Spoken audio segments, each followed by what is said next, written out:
And hello and welcome everyone to the comic multiverse where the worlds of nerd meet. Matt, it's Saturday night, it's showtime again, and I swear I just only uploaded last week's episode like 3 days ago. I know the weeks are churning by. We're like 100 days till Christmas or something. I know, and the fact that like the show has moved to Saturday, like we've been doing it for like what, a couple months now, and I still surprise myself when it's like, oh fuck, it's showtime now. I know, Actually, I know. it is forever blowing me away. Forever, I'm like, God damn, we got to do this tonight. Not that I don't love doing it. Not that it isn't a lot of fun. It's just, some weeks you get weeks like this where there's not a lot of big happenings in comics and not a lot of news either. No. It's post D23 San Yep. Diego Comic-Con time. Yep. The big media companies have all dropped their big heady loads on all of us, and now we just have to sit here in the afterglow of it all. Just taking it all in until the next big load drop. But yeah, so again, if this show ends up being shorter this week, that's why. Because again, there was like maybe four pieces of news. Matt's working his way back through all his series. I got more read this week and still didn't get everything done I wanted. I've like almost finished everything I intended to read this week, which never really happens. So I'm really excited, and it's given me that extra like push to just keep going and keep rolling it into next week. I've seen you upload your videos there. I've seen you work through it. I just finished Daredevil before we started here because I know I wanted to get that done. Yeah. So what was your week like, Matt? Because, this, of course, is also our chance to catch up with each other as well as catch up with the fans. My week it went by really quickly.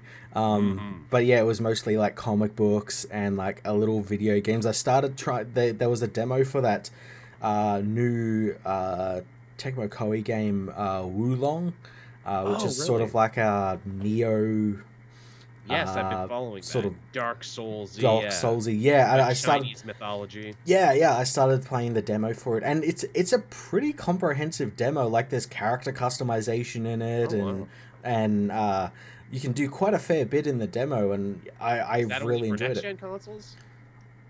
You know what? I'm not too sure. I'm playing it on my PlayStation 5, but yeah. I might have to look into that because that looks fun. There's a lot of those coming out right now. There was Steel Rising there for a bit. There's the Lies of P. There's that. All these Dark Souls alike. All these from likes. It's so hot right now, yeah. Because Elden Ring just fucking made everyone want to play Dark Souls games. Sure did.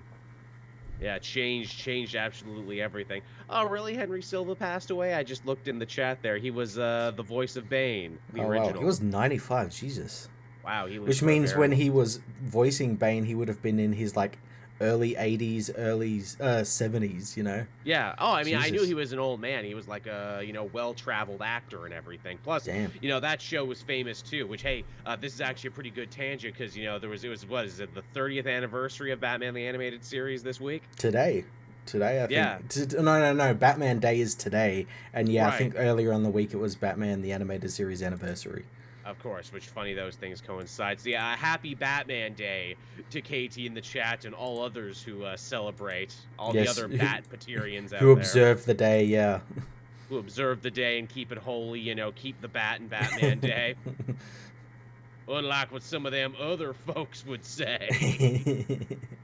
Yeah, that Wulong game looks fun. I'll have to check that out if there is a playable demo on that one. I want to see that for myself because it does look cool. Yeah, it's really damn cool. There's a lot of cool things that it does. It doesn't overwhelm you in the demo, and just it kind of just let you go and just here, have all these weapons, just fuck around in it. I like it. I like that a lot. There was a lot of video game stuff this week. We got a big trailer there for God of War Ragnarok there, a big story trailer. It looks fucking awesome. Looks fucking great. Hell, what is it? I was in the room with someone who doesn't even play video games. They saw that trailer over my shoulder, and they're like, wow, that looked cool. I'm like, it is cool, isn't it? Yeah. I'm really excited for that. That comes out in November, I think. Yes, yeah, sooner than we think, which, goddamn, I guess I'll have to fucking motor on getting an actual next-gen console. That's the game that more than anything is going to kick me in the ass to get a next-gen console. Yeah, that one. Yeah, I'm actually also looking forward to the new Call of Duty, which comes out next, like, I think in exactly a month. I just got because I pre-ordered it, I got the open beta thing, so I'm downloading that currently and gonna probably play some after this. What's the new gimmick for this one? There's always a gimmick. I haven't really been paying attention, but it just look because it's a sequel to Modern Warfare, the good one, the good one that they released not too long ago, not Cold War or Vanguard. Right. So it's just building on everything that was good on that, and I think in this one you can like hang from ledges now and like shoot, and I saw something about where like you can use like your handgun while reloading or something, which is really cool. Yeah. Now, when you say the sequel to Modern Warfare, you mean the sequel to the new Modern Warfare, yes, the not reboot. The old Modern Warfare. The reboot, which is kind of basically the same, you know, more or less, same characters and everything. So yeah. I never played that. I am quite a few Call of Duties behind. Usually, I always wait for them to come down in price and then that like, one's the good up. one. They never come down in price because they're always so popular. But that Modern Warfare, that one's the good one. Cold War was there. Vanguard was just bullshit. But yeah, the Modern Warfare, the guys that, because they alternate. There's two studios that do the Call of Duties, and they alternate through the years. So the ones that do the Modern Warfare ones are the good ones. Yes, and then the other guys do the zombies and everything. Yeah. That's their thing. Yeah. See, I did know that. I used to be into Call of Duty there back in the PS3 era. I used to know what was going on. Shit, I played the the World at Wars and the Black Ops and everything for the story. You know, Mason and the numbers and everything. Yes. Which, to their fucking credit, they kept building on that in all their other games. Yeah, so, Cold War is basically just a remake of Black Ops 1, and it's exactly the same, but it's all like CIA, Reagan is a main character, and all this bullshit, yeah. We gotta stop the Russians, and we gotta do something. Yeah. Which, again, part of me actually kind of likes when Call of Duty gets all weird like that, and it's not just like, military in the trenches. Yeah, it's all like cloak and dagger shit. Yeah. Very, very Tom Clancy. Yes. Which is funny because Tom Clancy puts his name on a lot of video games. Yeah, not so much anymore because they've fucking done making video games with his name on it. Ain't got no Splinter Cells. Ain't got no Rainbow Sixes. Every year we keep thinking they're gonna make a good one. Every year we think it's like, oh, is this the year Sam Fisher and them come back, and they never do. Never do. Sam Fisher comes back in a mobile game or something. Yeah. We are weirdly closer to getting a new Prince of Persia than we are to getting a fucking new Splinter Cell. We were meant to get that new Prince of Persia by now, but like it got delayed, or like they're like remaking the remake or something. Right. Well, when they showed frickin' Assassin's Creed Mirage, that's what I thought. I'm like, oh, is this finally the Prince of Persia game? Oh no, it's another Assassin's. Okay. Another Assassin's game. But it's like one of three because they've decided like, hey, our games are really bloated, so instead of making one gigantic game, we're gonna make 3 smaller games now. They're making 3 smaller games, and 2 of them are like episodic, where like they're part of a larger block of things, and they're like episode 1 and episode 2 or something. I have no fucking idea what they're basically making it a live service, basically. Yeah, which again, I feel like on one hand I don't hate it because it's like, look, there's a lot of great workmanship that goes into the Assassin's Creed games. The historical accuracies, the architecture, the dead languages and everything else. But it just gets fucking buried under so much bullshit every time. Yeah, Valhalla was like they got progressively more bloated. You had like Origins, which wasn't too long, but it was quite big. Then you had Odyssey, which was just holy fuck. Just Jesus Christ. And then they basically doubled that for Valhalla. I never finished any of them for that reason. I loved the first couple hours. I was having so much fun for the first couple hours. And then it's like, oh, this just keeps fucking going, huh? Yeah, I powered through, especially Odyssey and Valhalla. I just powered through those main missions. It's just like, fuck everything else. I don't care about special armors or doing flighting or anything like that. You don't need it either. yeah I don't give a fuck that I have to drink through all these different taverns to win something. Yeah, again, it doesn't matter. I don't care about the river raids that they added later. Yeah which has a different currency than the other currency because these games are fucking mobile games now. Yep. I don't care about that guy who comes to your village and offers you epic loots. Yes, that you kind of have to pay for. Yeah, that's kind of bullshit. Yeah, if they get smaller, if they get more concentrated, that's fine by me. Yeah, I'm all for it.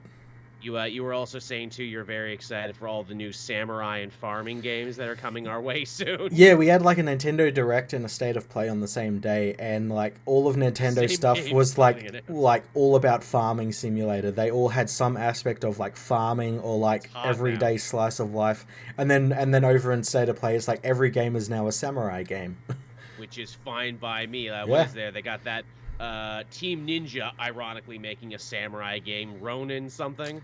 Rise of the Ronin, Last of the Rise of the Ronin. Ronin. It looks fucking awesome. It looks sick as fuck, actually. I'm like, oh, this will probably be blasphemy if I say this out loud, but this is kind of what I wanted from Ghost of Tsushima. A little bit more I get it. personality and a little bit more bombast. Yeah, I get it. Yeah, it looks fucking awesome. It's set in like the 1860s or something, so it's like completely separated from Ghost of Tsushima.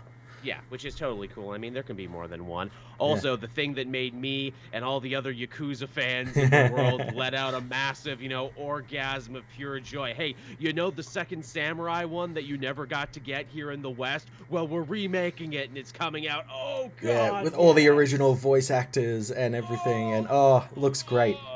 It looks so good. I cannot believe that series used to be this, like, totally underground, totally, like, niche within a niche thing, the Yakuza games. And now they're actually showering so much love and appreciation on it. Yeah, again, memes made it what it is now. All those memes of, like, Ryu and all those people, Majin and all those guys, just ripping all the their memes. shirts off. Yeah, slamming the fucking tables and all, fighting men in fucking diapers and all that shit. Yep. Thanks, memes. Yeah. We owe you one. Also, hey, this also leads a question. I had many people ask me this when I was celebrating. People are like, oh, this is cool. Where do I get into the Yakuza series? You can get in at 0. You can get in at Kiwami, which is the remake of the first one. I don't think there's a wrong way to do it because I feel like they built Kiwami to kind of be played after 0. Yeah, well, I was always taught to play Kiwami 1 and then play 0 and then play Kiwami 2. Again, because you'll appreciate all the background stuff in 0. That's the thing. You'll appreciate all the background stuff more. I'm a weirdo because I played the original Yakuza 1 with the English voice cast on the PS2. Friggin' Bill Farmer's in that game. He plays the detective buddy. Fucking Goofy is your friend in that game. Yeah, Mark Hamill he's Majin, isn't he? Yes, he is. Mark Hamill is fucking Majima, and he's just doing his Joker voice. Yeah. The English voice cast on that game is friggin' wild, I tell you. It is. It really is. As the chat keeper reminding us, yes, if you're a fighting game fan, your cup runneth over too, because you got Street Fighter 6, which actually looks pretty damn involved now. You can create a character, and there's an open world segment, and you got Tekken 8, which again, I have not played a Tekken game probably since the PS2 when it was my favorite fighting game series. This looks like it's enough to get me back in. The one thing that really kind of intrigued me, and I'm never intrigued by fighting games, I just don't like them at all, but that it's running on the new Unreal Engine 5, so it'll be like a truly next generation game. It looks pretty as fuck. There's no doubt about it. It looks like eye-gougingly gorgeous. Yes, it does. Which, I mean, hey, that's a good way to sell your game, too. Being like, look, never played a fighting game before? Don't worry, this just looks great.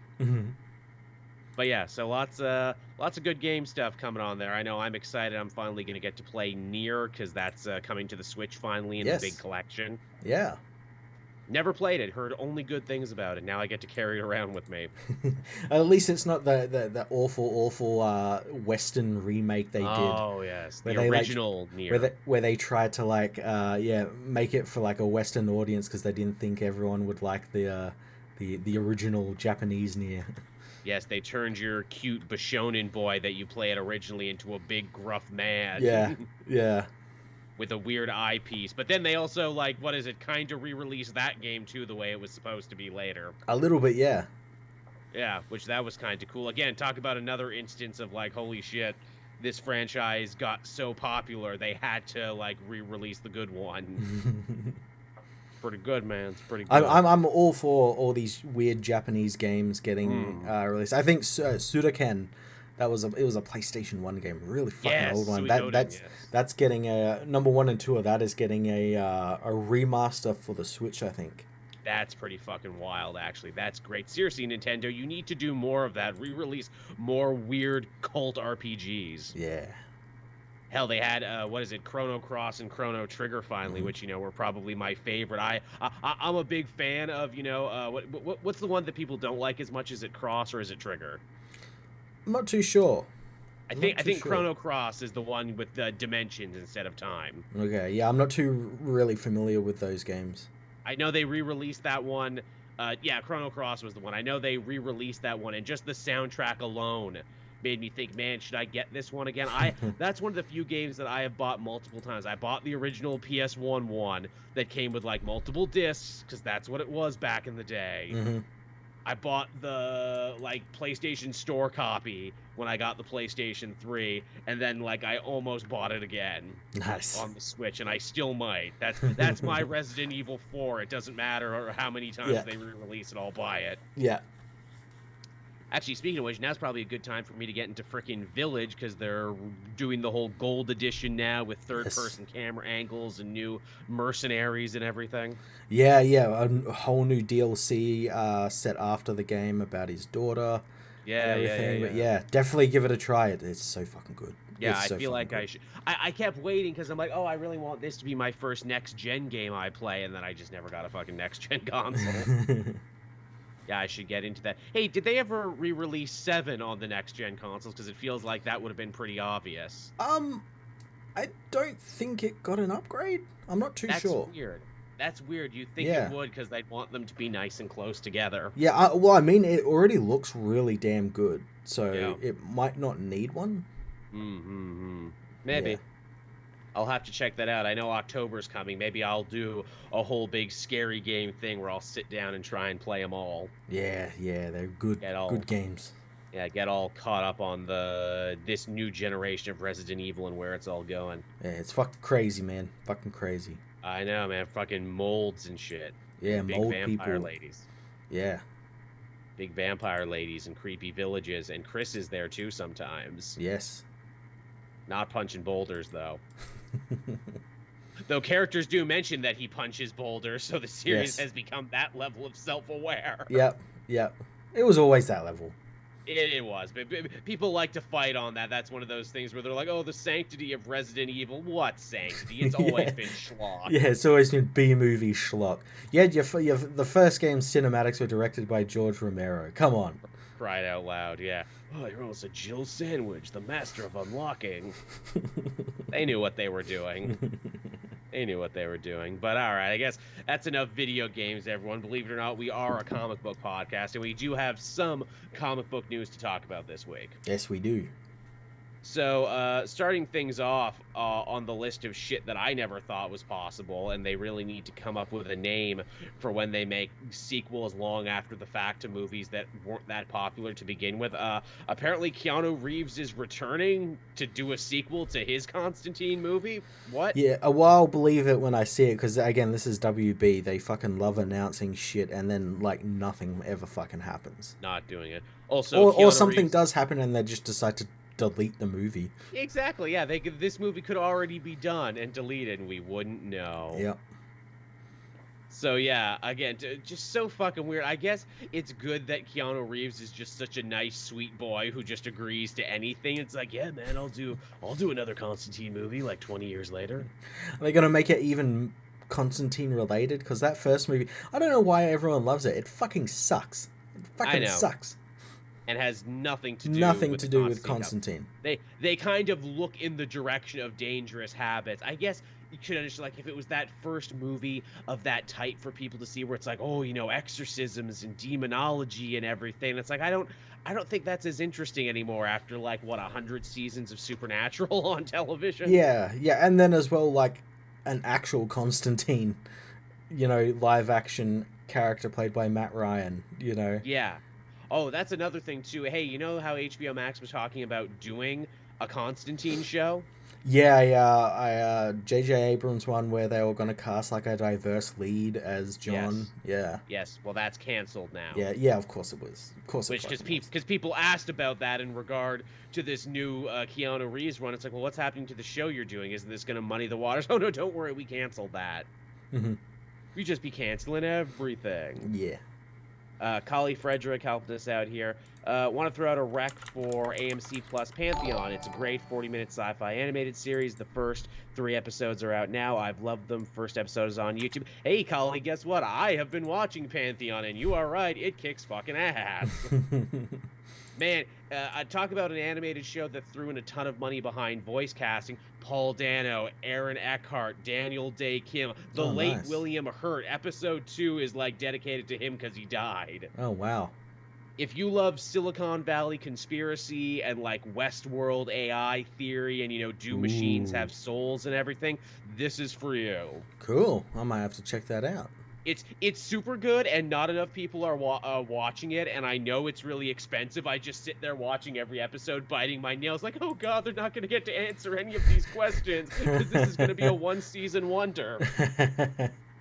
I like the show so much, Kali, in my writing gig, which I know that technically hasn't really happened yet, because no one's actually seen what I've written for this dude yet, but he's an animation YouTuber, and I'm like, dude, I wrote 2 pages on it. Do you want to buy this from me just so someone talks about it?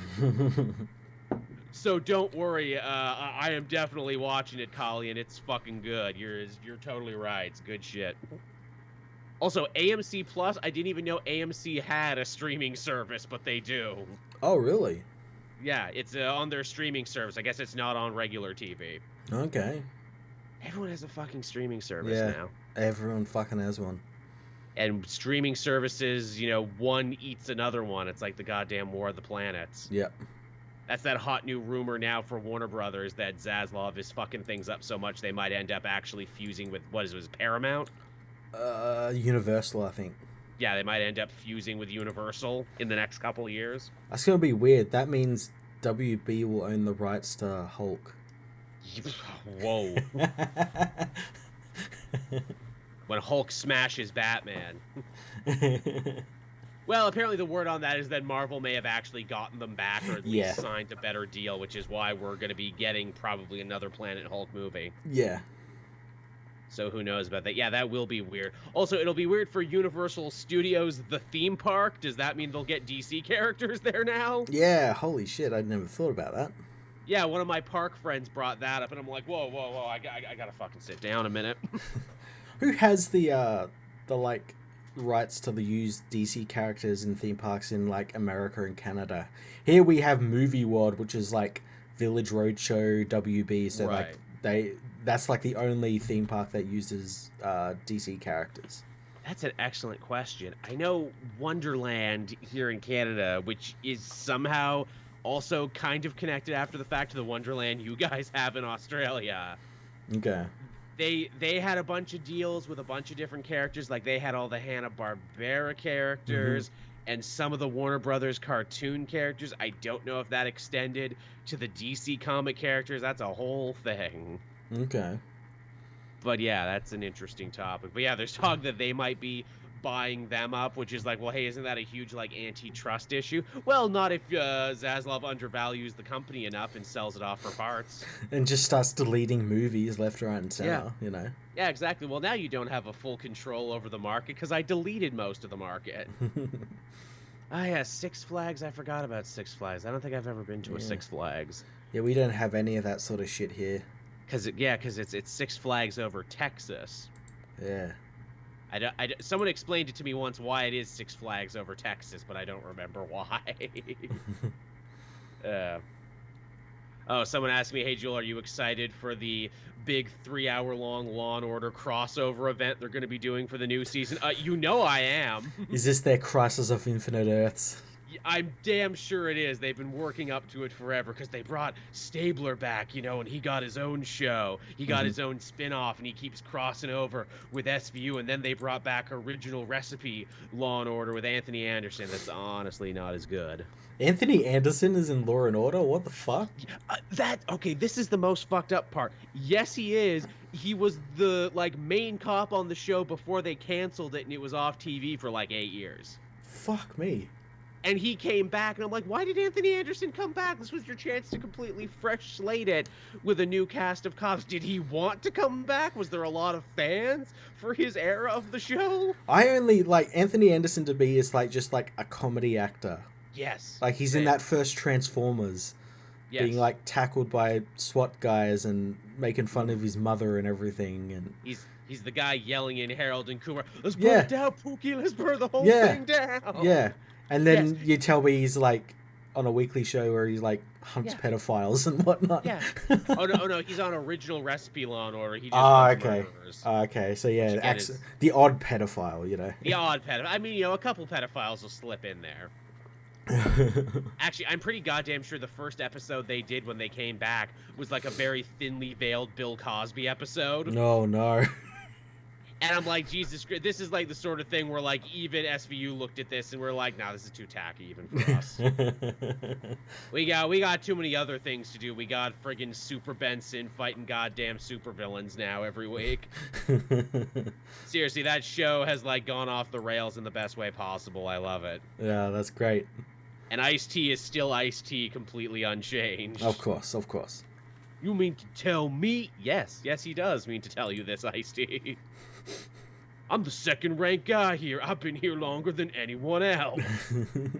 It's funny because Mariska Hargitay is like an executive producer and everything, and like I think she got to direct a couple episodes in the last season, so she's pretty much entrenched in that series, and she's gonna do it to the end. But there is a truly hilarious alternate universe out there where she leaves the show and it's just the Ice-T show. Think about that, where he's the only one who sticks around. And I think Ice-T has said before, he never wants to leave Law & Order because it's such a good, steady paycheck. Yeah, I mean, why would you? Yeah. And, like, everyone knows him from the show. Yeah, and, like, white people who never listen to his rap music, everyone knows him from television. Yeah. And, like, goddamn, if you've ever been to, like, a hotel in the States or anything, that's all they play on television is fucking Law & Order reruns, Teen Titans Go. Diners, drive-ins, and dives. That's literally all American television is. Yeah. That's why I love when I stay in a hotel. It's just this weird fucking alternate universe where this is all TV is now. Yeah, it's just marathons of Law and Order and iCarly and all those shows. Just pure lowest common denominator. But like I'm not slick. I'm not like too good for this shit. I'm like, oh yeah, let me order room service and watch all of this. Just feeling my brain cells slowly die and loving every second of it. Oh, no have think hard now. Good. Just makes the pain go away. Speaking of pain going away, it was also announced, too, the brand new post-crisis or post-Dark Crisis era for DC Comics, what it's going to be called, and they're simply calling it Dawn. Yeah, Dawn of the DCU. Yes, which is funny that they're actually working the word DCU in. Yeah, well, we know what DC means, Divine Continuum. I guess we do know that now, don't we? Yeah. Cowboy helping us out in the chat. Nations that ruled Texas were France, Mexico, the Republic of Texas, the Confederate States of America, and the United States of America. Yes, that's right, and they are the Six Flags over Texas. Thank you. Yes, that is what it is. God damn. See, look, you all learned something here watching the show. You're all smarter now.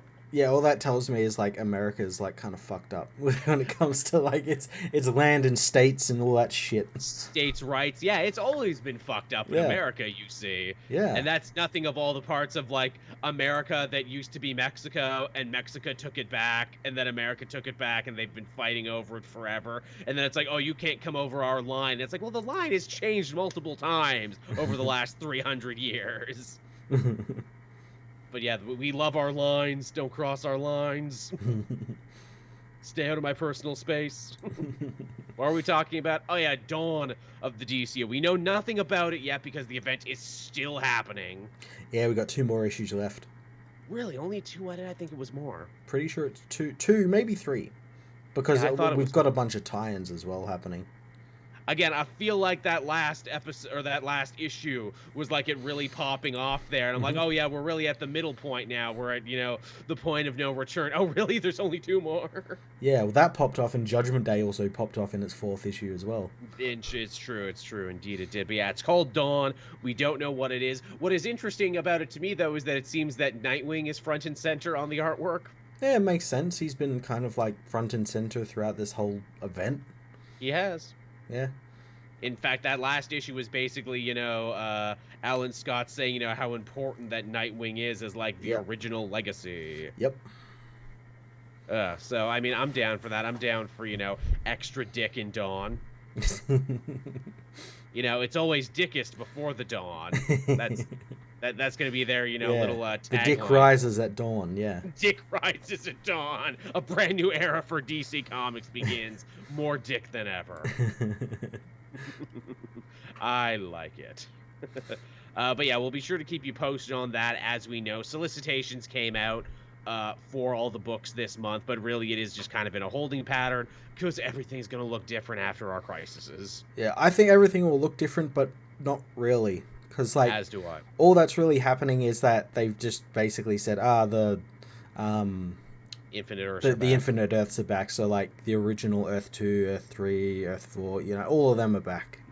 Now, what does that mean for future stories? Well, our next story seeks to imply that DC will actually be reviving the Just Imagine line of comics for a special issue to honor Stan Lee's 100th birthday, and that's in a book called Tales from Earth 6, which, for those who know your history, Earth 6 is where Stan Lee got to reimagine all DC heroes. Yeah, and a lot of them were kind of cool, some of them were kind of fucking weird, but yeah. Yeah. It's kind of nice to see DC being like, look, we brought back the Infinite Earths already. We might as well do something fun with it and do something to, you know, honor Stan Lee on, like, his 100th birthday, or what would have been his 100th birthday. Yeah. I don't know if I'm rushing out to pick it up, but it's certainly cool that it exists. Yeah, it definitely is. Other things that we learned from the solicitations this month, Batman Urban Legends, that big anthology Batman series, will actually be coming to an end with issue 23 in January. Which is shocking because it's a fucking Batman book that's ending. I know. I can't believe they made it this long. Also, too, I mean, I guess they got at least like 2 or 3 spin-offs out of it. Yeah, well, again, like, the book itself was kind of a spin-off of Future State. In a weird way, yeah. Yeah, and then they're like, hey, let's just develop all these other stories throughout this book with like a Red Hood story. Didn't that whole Tim Drake coming out as Bias thing start there? Yeah. Yes, it did. Yeah, it continued the Outsider story. Azrael got a story, which then led to a Azrael book. Yeah. Yeah, I mean, it certainly did its job. You can't take that away from it. And I mean, even though I didn't read it regularly, I did like knowing it existed. Yeah. Especially because that's, like, you know, what Detective Comics used to do before it just became a supplemental Batman book. Definitely, yeah. So, I mean, you know, sad to see it go, but also, like, yeah, I can understand why it wasn't keeping a lot of people's attentions, even though it was essentially a Batman book. Yeah, I never really heard anyone, like, talk about it all that much. I mean, people were definitely reading it because I would have questions, and then someone would be like, oh, they actually answered that in Urban Legends, and I'd be like, fuck off, really? Yeah, well, see, I didn't read just because, like, nullified in Batman book, but then also, like, the stories are kind of canon, but probably not. Yeah. They're there when other writers want to deal with them. Yeah. Stuff to do. And our I guess that is basically everything for news this week. Like I said, we're in the post D23 doldrum, not a hell of a lot happening. No, not really. I guess we want to talk about what we read this week then? Yeah, let's go. All right, where would you like to begin, Matt? Well, let's talk about Judgment Day, because we had like a couple of fucking books come out for this. Yes, I just finished this one last night, actually. Judgment Day number 4. We're all fucked. Yeah, we're all fucked. We had like a bunch of issues where the heroes were planning on using Eros to like make a deal with the progenitor, use his powers to influence Earth and kind of bring everyone together to like just pass the test and then move on from there. I do like Euros being like, I don't want to use my powers that way. It's kind of fucked up to do it. Yeah. The galaxy's greatest pervert deciding like his powers are fucked up now. He's like, you know what? Consent matters, I have discovered. In my time in the exclusion, I have been reading Twitter. Yes, I have been thinking, I have been learning, I have found religion, and I have decided. And I love all the other heroes are like, well, time to put those new scruples aside, motherfucker, because we literally have no other ideas. Yeah. It's you or nothing. Yeah, and it turns out that doesn't work. And, like, the world fucking dies. Yeah, seemingly the world dies. They do everything they can. They get all the peoples of the world together. They promise them eternal technology. They Yep. promise them, mutant gifts and everything. All the other heroes get judged, and you'll be surprised by, who makes it and who doesn't. And then only at the very end is Star Fox like, hey, look, we're doing really good things here, but could we maybe have a little bit more time? Could we maybe Yeah. have like till tomorrow to figure this out? And the progenitor, the fucking Celestial's like, you know what? No. Yeah, you keep wasting the tomorrows we give you because nothing fucking changes, and it's kind of fucking right. Is the crazy part about it, isn't it? Where it's like, man, friggin' Kieran Gillen is clearly going somewhere like very topical and very raw and real. Where it's like, don't we all feel like this is the way of the world now? Don't we all feel like we are on the fucking edge of the apocalypse at any moment? Yep. And it's like, fair enough, man, that you made this into a Marvel story where no one can help because people have to help themselves, but they never will. Yeah, and book ends with like the progenitor like killing like a bunch of people, but not killing Captain America. But no, he lived. I wonder if it's going to be revealed that all the people he voted down will live, and this will be like their hell. Right, is this like a rapture situation there where it's like, oh, I took all the good people away, but I left all the thumbs down people here? Yeah, to like, because this is their punishment. They have to live with it. Yeah, they have to live with the blasted earth. Yeah, because I was thinking that like when we saw all the people getting judged, and I found it like really quite interesting that whenever someone was getting judged, like if it was an Eternal, they'd be like, okay, yeah, cool. If it was a human, yeah, cool. But when it came to mutants, literally every mutant that got judged was like, I don't, subscribe to your rules. Ideology. I don't wish to be judged. And I thought, that's kind of like fun. It's like they think that like just like covering their eyes and ears and shouting will make this all go away. And it's like Xavier's like the biggest one, where it's like he doesn't even notice being judged because he's too busy somewhere else where he doesn't need to be busy. So full of himself, so high on his own sense of superiority, he doesn't even see it. My favorite one is Miles. Miles is so busy saving the world and being a hero that when he gets a thumbs up from the Celestial, he just gives a thumbs up. Yeah, because he thinks it's just Spider-Man giving him a thumbs up. Yeah. Oh, thanks, and man. Then Doom just like laughs it off, so it's like, yeah, sure, thumbs up.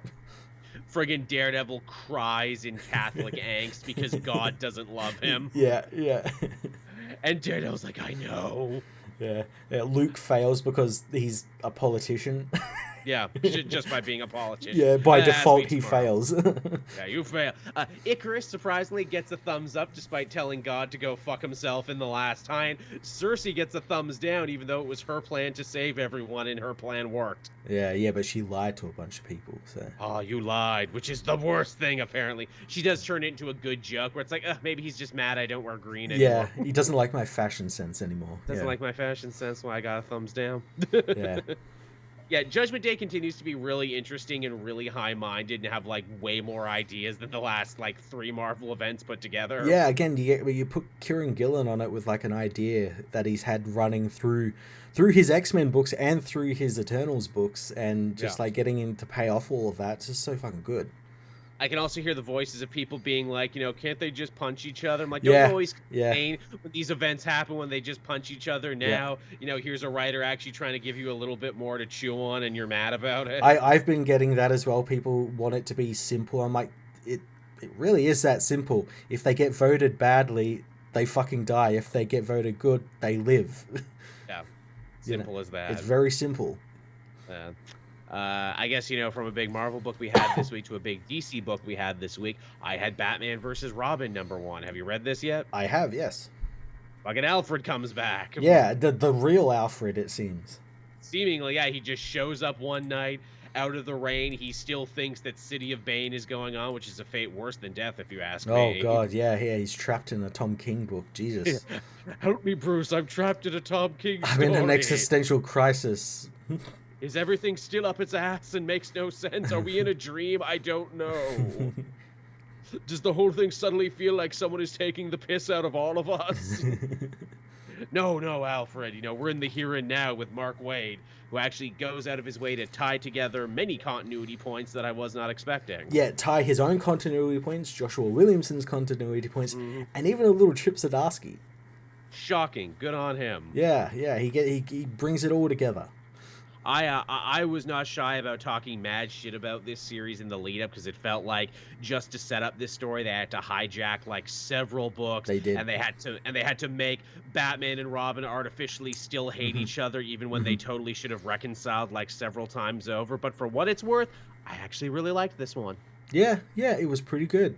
It was fun. It was interesting. The book gives the rub to characters that you wouldn't expect. Frickin' Joaquin Thunder and Tim Hunter are like evil brainwashed Damien's little minions. Yeah, that was really fun. That was a fun action sequence. That Batman going up against magic and fucking him up. Yep. Friggin' Joaquin brings the costumes to life in the cave, brings the big dinosaur to life in the cave, and he has to fight them. It's great. Yeah, it's cool.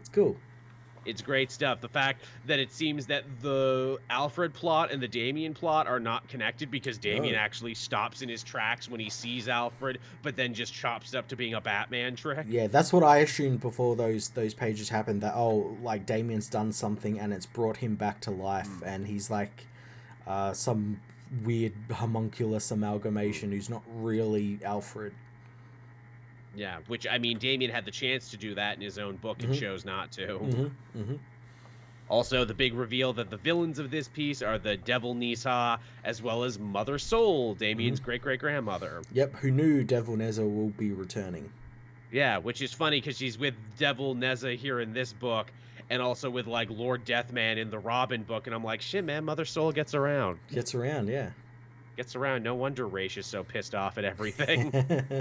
I'm going to kill half the world to make it better. And when I say half the world, I mean I'm going to kill my mom's boyfriends. Yeah. Who I never approved of.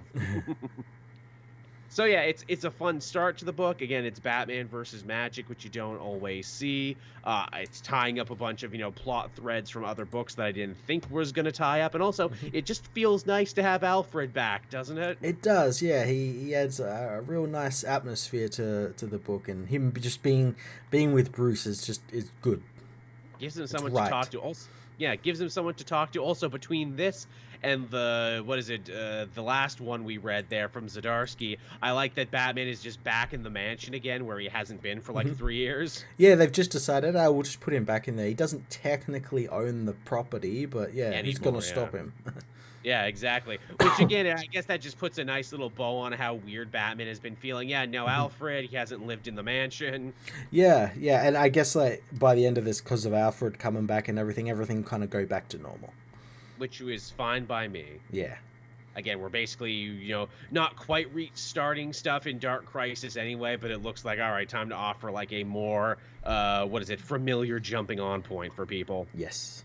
Yeah. What else did you have, Matt? I had Superman, Son of Kal-El, issue 15, 16, 14? I haven't read this one yet, but I liked the previous one where it's John and his friends finally making landfall in Gomorrah to fuck up Henry Bendix and everything he's been doing. Yeah, this is the finale to that story, where Jay's confronted by his now post-human mother and has to fight her, and while he's doing that, Superman goes to try and find the people who are controlling the Gomorrah core and deal with them, and he learns they're in a bunker, but if he goes and tries to like pull the bunker out of the ground, it will collapse in on itself because Bendix has like all these traps and everything because he fucking hates everyone.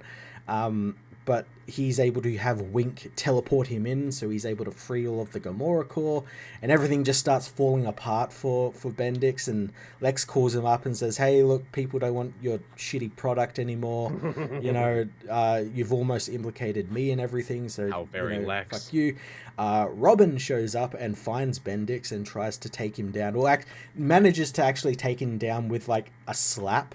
And it's done in that Batman slapping Robin meme. Oh, fun. Like, it's just a simple slap takes him down, but he manages to escape up to Skywatch, which is his satellite, and he intends on going scorched earth on Gomorrah and basically just wiping it off the face of the planet like it never existed with a giant death laser. So what a villain. Superman, Dreamer actually sees this actually happen in one of her precog things and warns Superman, so Superman goes up and he's fighting the laser and everything. and then Lex turns up on the satellite and seemingly kills Henry by like blowing him out of an airlock. And taking over all his technology because he's like, hey, you're a great beta tester, but like I'm gonna like let the real boys have the shot now. Lex got a Lex. Yeah, Lex has a great line as well because he's seeing Superman stopping this laser and he's like, the super teen actually like put his life on the line for other people. I'm going to use that in the future. And then while Superman's getting hit by this laser, something happens to him and an extra power of his awakens. But we don't know what it is.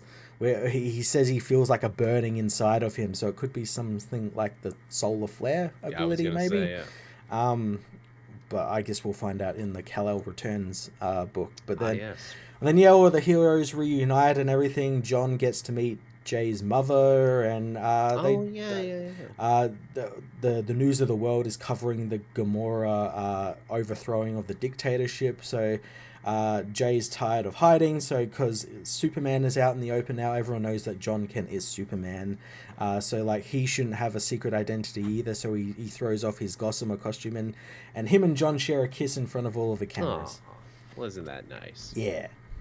There you go, bringing that full circle. I will be interesting to see what this book becomes now. What was Superman coming back? Well, I'm pretty sure it's sticking around. We've got like the next couple of issues are all the big Kal-El Returns story arc that's happening between this and Action Comics.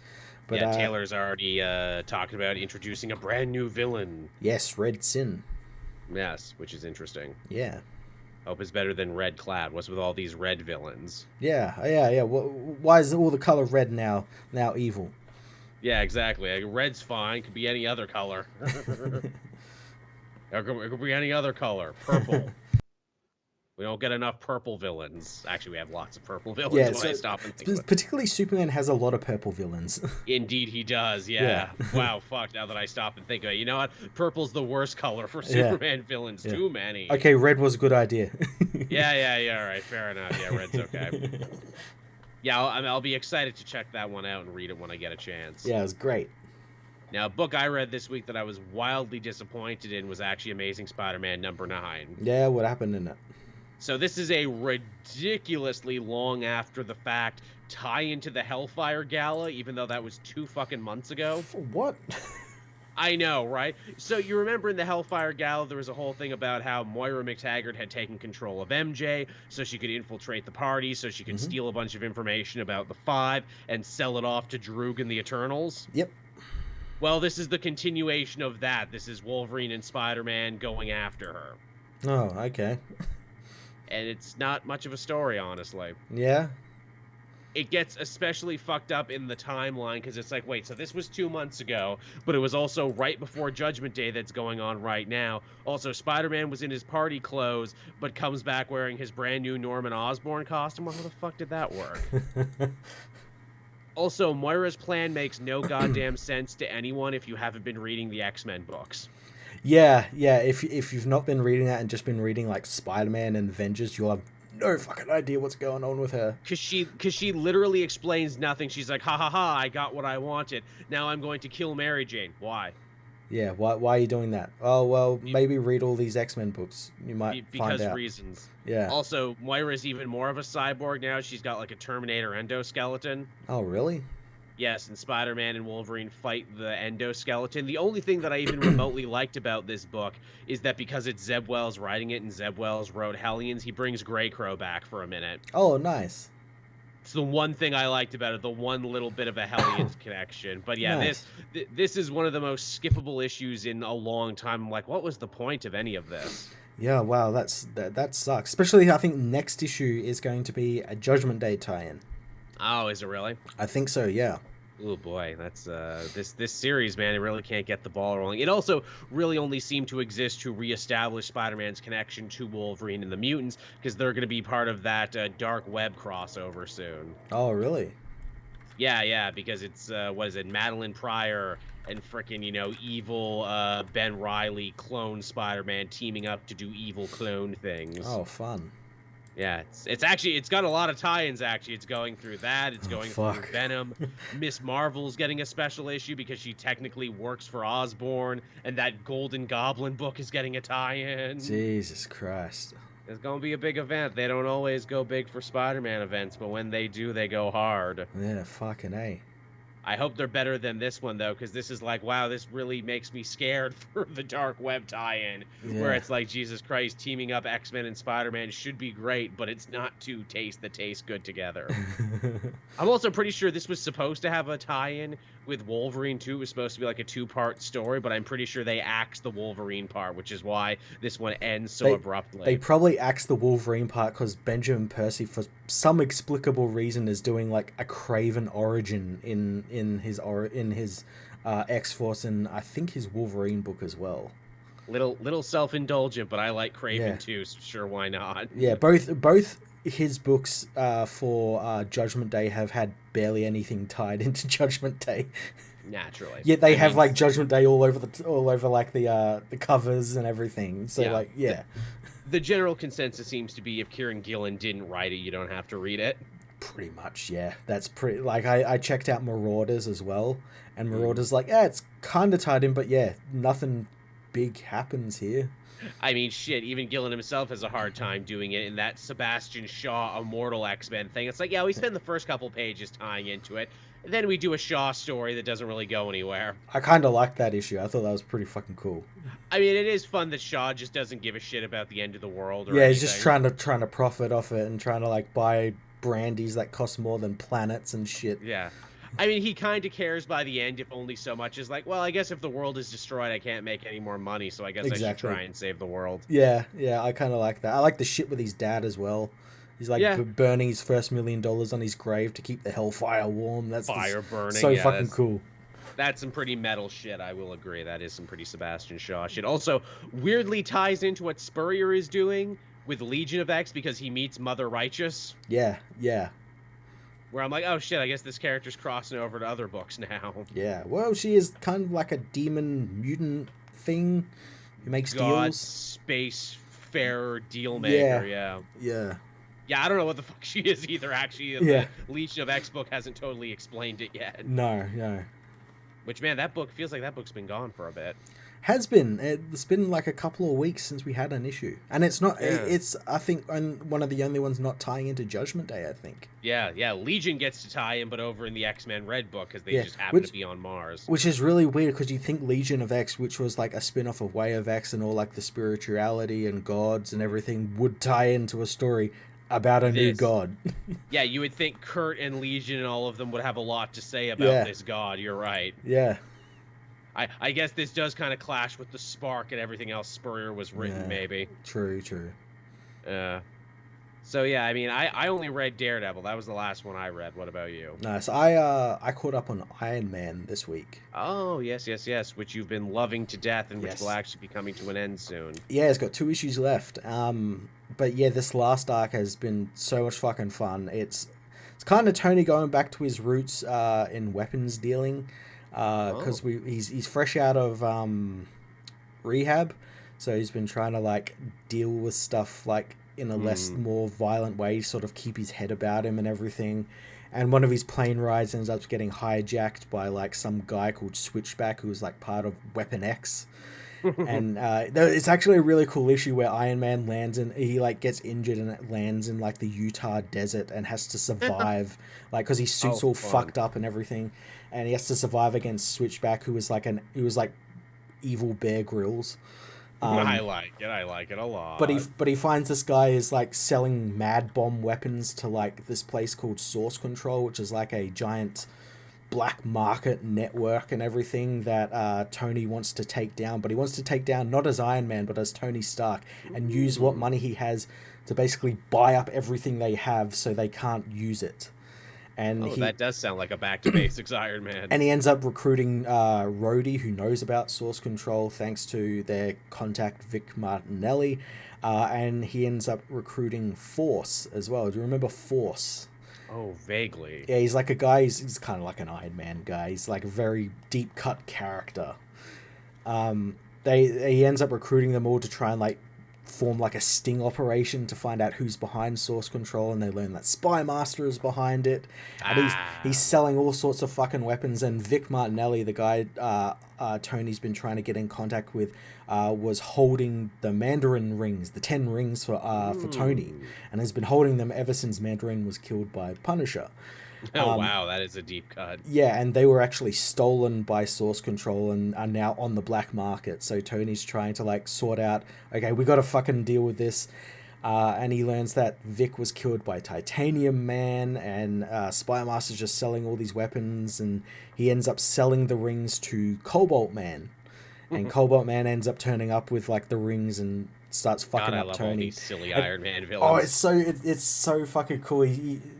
Christopher Campbell is like bringing all these guys back. He does like a whole thing where like he makes the world think that Tony is like poisoned and like bedridden in a coma, so he can go undercover to like get into this Source Control. Even like so much so that like Captain America comes by and is like, hey, I want to help out, like since Tony's like bedridden and everything, I want to help out. And they're like, no, you don't, we don't really trust you, so we're not going to tell you what's going on or anything. It's so cool. It's so much fun, and such a back to basics I guess ending to like this run, because I guess this story's going to go all the way till the ending. Wow. Yeah. What a run it's been. Yeah, it's so fucking cool. Definitely. So yeah, like I said, the last one I read, and I did this one right before we hopped on, was Daredevil #3, Zdarsky's next big chapter for the Daredevil series. Have you been keeping up with this one, Matt? Yes. Yeah, I haven't read this issue, but I have been keeping up with it. Yeah, so after Matt dealt with the fact that one of his friends from school was an actual guardian angel, but not a good guardian angel, one who's actually been helping God fuck with his life to try and make him a better hero, supposedly. Yeah. Yeah, he goes out of his way. Now, he basically has a Jesus moment. He's trying to recruit apostles to help him join the Fist and everything and take down the Hand. And, just like Jesus, some rebuff him. Yes. Like, Luke Cage doesn't like the idea that he's working with Elektra, saying, Elektra can't be trusted. She's a freaking assassin and everything. Fair enough, yep. Yeah, fair enough. Cole North comes back. It's been a while since we've seen him. Yeah. I really like him. He has a great bit with Daredevil where Matt's like, I trust you, Cole. You're a good man. I know I can leave New York in your hands because I have to, like, go away. Mm-hmm. And I know, you'll be what the city needs it to be because you're not afraid to hold even people like me to, their morals and honor and everything. And I'm like, that's a great bit for him. Yeah, that's cool. To think these two were enemies when the series started, now they're, basically friends. Yeah, that's cool. The Stromwind twins also come back too. Remember them? Oh, fuck. Yeah. Wait, they didn't die? They didn't die. Kingpin didn't kill them. He just beat the shit out of them with their old bones. So they got, like, slings and everything. And apparently he beat them up so bad, they don't go out in public anymore. They've become, like, weirdo hermits, and they bring, like, Mayor Luke in, because he's mayor, to be like, can we trust you to continue our proud traditions of corruption and graft and bullshit? And Luke Cage is like, nah, man, I'm bulletproof. I'm not going to dance. I'm not going to sing for you. And if you threaten my family, it's going to be fucking on. So what are you going to do? You're going to sit here in your fucking house? All right, then. And I'm like, I love that. That's good shit. But it's because the Stromwinds are so desperate, they've actually made, some rather interesting bedfellows in the Hand. Oh, no. They're working with them now, and the intermediary of which they're working with the Hand with is Akka. And Akka is the woman that brought Elektra into the Hand originally and was her mentor. Yeah, okay. And she fights Daredevil, and she beats the shit out of him, and she does, like, the whole, pressure point kung fu thing. Cool. And says, yeah, man, you got your orders, you got your prophecy that you're working towards, that, the Fist will destroy the Hand. Well, we got our own prophecy we're working on, and it has to do with our new leader, a guy you would know, a guy named Frank Castle. Frank Castle, yeah. So this is the book where Daredevil finally finds that, and his reaction is fucking priceless. Where he's like, Frank Castle, but he's a madman. And they're like, yeah, but he's our madman now, bitch. Peace out. And the last person, the only person that Daredevil actually gets to join his crusade is Foggy. Of course. Is Foggy, because they haven't gotten to actually hang out that much. but now this is Zdarsky promising that they will. Nice. Jay Kuno in the chat helping us out saying, I want to play Joel in Tekken 8. You might get a chance, man. We might have to do a big meetup for fighting games when it's a thing. We did it for Injustice, and that was a lot of fun. Yeah. But yeah, so that was the Daredevil book. Continues to be great. Again, just when I think I know where they're going with the series, they completely upend it and go somewhere different. Awesome. That's so cool. It's also great to know that it's really being connected to that Punisher story now, and it's rewarding you for writing both. Finally, yeah. And the big promise is that, yeah, they will absolutely fight. And, both these organizations want that to happen, that the Punisher is basically going to be Daredevil's final boss in this story. Awesome. I'm all about it. Yeah. I'm all about it. So is that everything, Matt? Is that everything we read this week? I think so, yeah. Yeah, I knew this was going to be a shorter one, but that's fine, because apparently YouTube likes, shorter videos. Apparently, yeah. Apparently. We hope you all enjoyed it. We hope you had some fun here with us. Sorry it's not as long as normal, but, maybe because it's shorter, maybe we'll actually be able to get it up quicker on Patreon and up on the channel itself. So be sure to check that out, everyone. Thank you, everyone who donated to the show. Again, you're the reason we keep doing it live. Yes, absolutely. You're the reason we've tried not to miss one. Matt and I will be back again. We'll have more stuff to talk on, and get excited because the Retro Hero video for this month, whenever we end up dropping it, is we're going to be talking about friggin' Pennyworth episode 1. Yeah, I've already watched some of the show. I know. And it's pretty fucking good. I can't believe that. I was in utter shock and dismay. You think you were in shock? I was in shock. I'm like, why is this kind of awesome? Again, you said they actually really nailed the period piece aspect. Oh, it's so good, and the guy playing Alfred is like I assume because it's by the same people who did Gotham, so I assume this is meant to be the Alfred from that.